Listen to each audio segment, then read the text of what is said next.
This lady just don't get it. This lady just can't get it. Stephanie White, have your team's back for a change.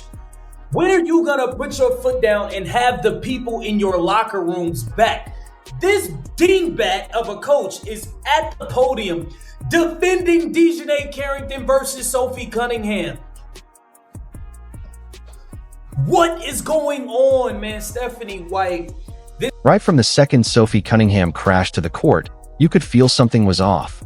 This wasn't just another rough night in the WNBA. This was about to blow up into a full-blown controversy. And here's the real shocker. The foul itself might not even be Carrington's biggest problem. What came next is where things take a truly bizarre turn. The dirtiest player in the league, and then she has the audacity to go online right after her ejection and claim that she got ejected because of racism. She definitely learned well from Angel Reese. Whenever something goes against you, just pull out that race card.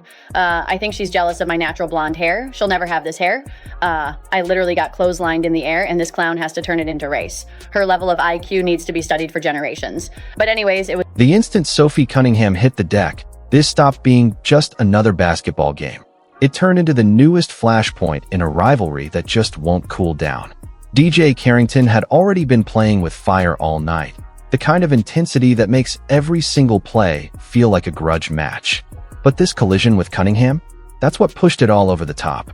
Given the latest is a clothesline foul on Sophie Cunningham by DiJonai Carrington, the woman that went on an incredibly racist rant against cab driver and, of course, knocked the hell out of Caitlin Clark from behind her rookie year. But that's okay. I'm not mad at that kind of basketball. That's all good. But the problem is after. It was white privilege. White girl goes to the basket. African-American woman knocks her on her ass, clothesliner, knocks her down, upgraded to a flagrant. They pulled up the replay, took a closer look, and boom. Officials bumped it up to a flagrant 2 and tossed Carrington from the game. And you'd think that's where the story ends, right? Nope, not even close. Because Carrington didn't just walk off quietly and let this thing die down. Sophie is not Caitlin Clark. Sophie is from the show me. She want all the smoke. Sophie say, pull up. She's ready for battle. And that's exactly what she said, man, in so many words. So if you guys don't know, DiJonai Carrington was ejected from the game for literally giving Sophie Cunningham a clothesline from hell. She hit her with the Undertaker signature move. She down her. That's when she comes out swinging, straight from the locker room. She fires off a post that dumps gasoline on a fire that was already burning out of control. Fans jump on it in seconds, picking apart every single word, fighting over what she really meant. And just like that, one foul turns into something way bigger. Carrington on your screen, she cannot play another WNBA game ever again. This ghetto thug you see on your screen, DiJonai Carrington, posted white privilege and tagged the Indiana Fever after she got ejected after raking Sophie Cunningham across the head. When you can literally injure yourself and get injured in multiple ways, DiJonai Carrington raked Sophie Cunningham across the head. It got reviewed by the officials. They ended up and deemed it as a flagrant foul to an... Something snapped the moment Sophie Cunningham crashed to the hardwood. And no, this wasn't just another rough sequence in a physical WNBA matchup. This was the start of a controversy that would swallow the entire league whole within hours. And here's the part nobody expected. The foul itself might end up being the smallest problem DiJonai Carrington has to deal with. What happens next is where this whole thing turns into something truly wild. From the second Cunningham hit the floor, the entire atmosphere shifted. This stopped feeling like basketball and started feeling like the next chapter in a rivalry that refuses to die down. Carrington had already been playing with fire all night, the kind of aggressive energy where every possession feels personal. But this collision, this was the moment everything boiled over. Officials went to the monitor, reviewed the contact frame by frame, and made their call, flagrant 2, immediate ejection. Case closed, right? Not even close. Because Carrington didn't just quietly head to the locker room and let the story fade. She grabbed her phone and lit the internet on fire with a single post. One that dropped gasoline on a fire that was already raging. Within minutes, fans were tearing apart every word, arguing over what she really meant. And suddenly this wasn't about one foul anymore. It was about something much bigger. The reactions split instantly. Some fans were furious, demanding accountability. Others were straight up celebrating the hit, treating it like some kind of victory lap over Cunningham. And that split says a lot about where the WNBA stands right now. There's a whole segment of the fan base that lives for these clashes, especially anything involving Cunningham or Caitlin Clark. That's exactly why this incident cut so deep. Nobody's just debating whether the ejection was fair anymore. People are asking whether the league needs to come down harder on repeated physical incidents. Some fans are calling for a suspension that goes way beyond one game. A few are even saying she shouldn't be in the league at all. Now, wanting a player banned and the league actually banning her are two totally different things. But here's what makes this dangerous for the WNBA. Every single time a Cunningham or Clark incident blows up online, the conversation drifts further away from basketball and closer to whether the league is doing enough to protect its biggest stars. That's the real storm Carrington's standing in the middle of. The foul lasted 2 seconds. This controversy could run all season long. And just when things couldn't get more tangled, another storyline jumped into the mix. A technical foul on Caitlin Clark during the same game. Suddenly there weren't one, but two separate disciplinary conversations happening around the exact same matchup. That contrast matters. Carrington's play was reviewed on the floor and bumped up to a flagrant 2, meeting the league's threshold for excessive contact. Meanwhile, Fever head coach Stephanie White came out afterward and said she didn't believe Carrington was intentionally targeting Cunningham's neck. That detail is important because online, nobody was debating whether the play looked physical anymore.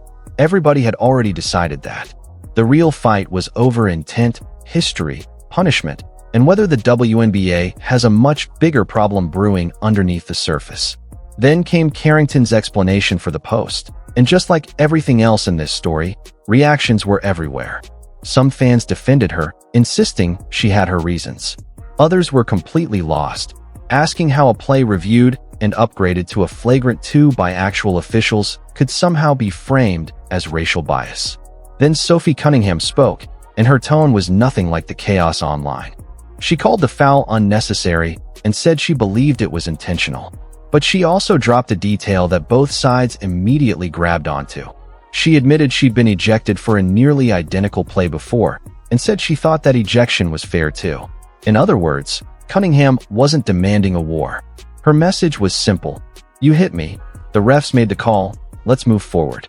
And weirdly, that calmness may have made the whole situation even more compelling. Because instead of fighting fire with fire, Cunningham basically handed the pressure right back to the league.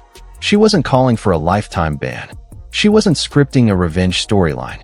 She was just saying the officials already handled it, and now it's on the WNBA to decide what comes next. Does Carrington get an extra suspension? Does the league consider the ejection enough punishment?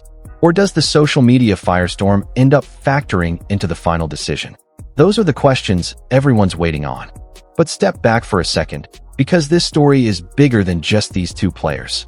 Sophie Cunningham has become one of those athletes who seems to find controversy wherever she goes. And it's not exactly by accident. She plays with an edge. She's on the same roster as Caitlin Clark, which puts a national spotlight on every single one of her games. So now, every hard foul involving her becomes a headline waiting to happen.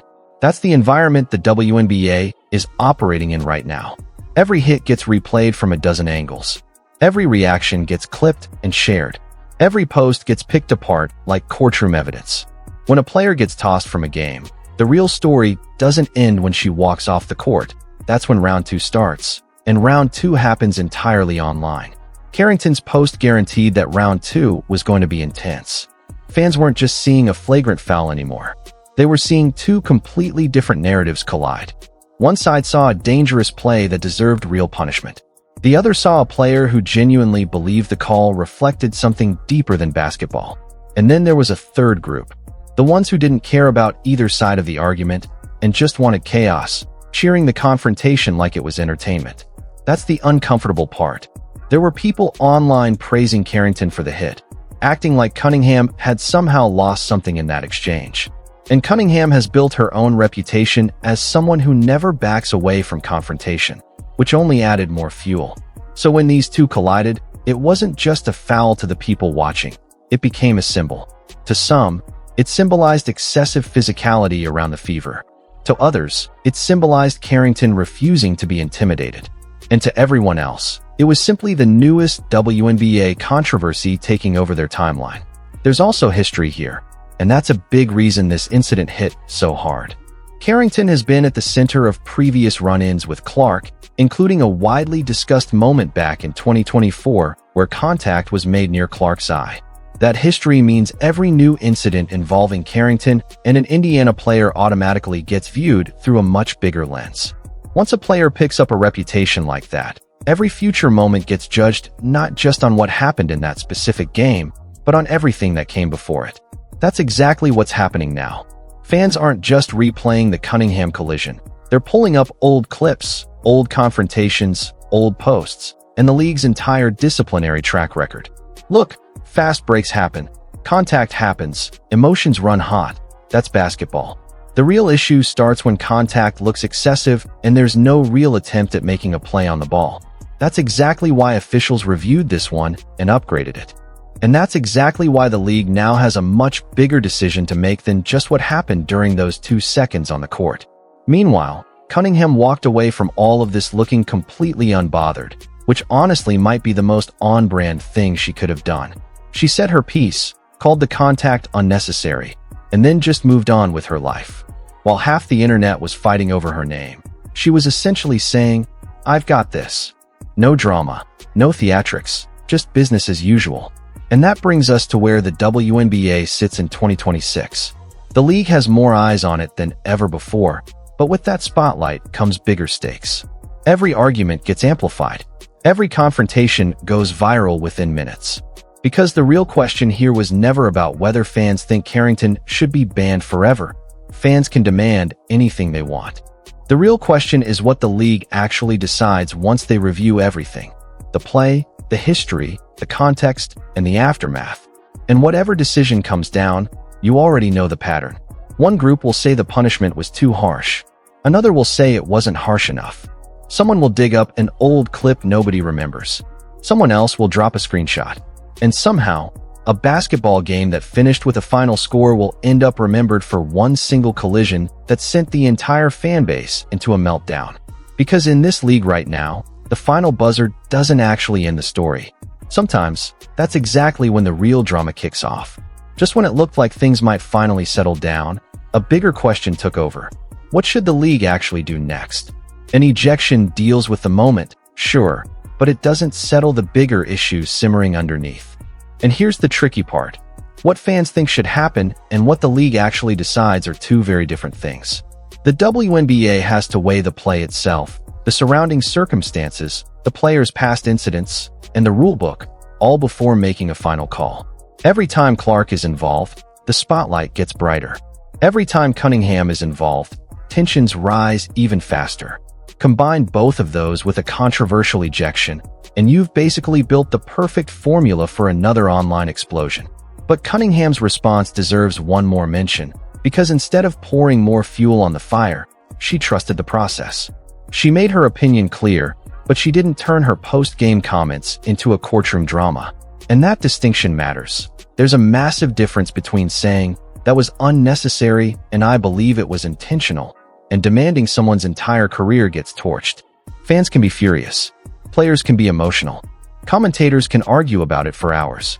But at the end of the day, the league makes the final call, and now Carrington has to live with whatever that decision turns out to be. Because once you get ejected in a nationally televised game, that footage never just disappears. It gets replayed from every possible angle. Slow motion makes every movement look 10 times more dramatic than it actually was. Social media slaps captions on it. Fans build entire theories around it. And suddenly one single moment becomes the defining image of the entire night. That's the reality of today's WNBA. The basketball happens on the court, but the real trial happens online, and the verdict seems to change every 5 minutes. So while everyone keeps arguing over whether Carrington crossed the line, one thing is already crystal clear. This story isn't going anywhere anytime soon. The league's next move could completely flip the entire conversation. And knowing Cunningham, don't expect her to change a thing about how she plays, showing up, playing physical, refusing to be intimidated by anyone. Which means the next time these two teams step on the same court, don't expect either side to have forgotten what happened here.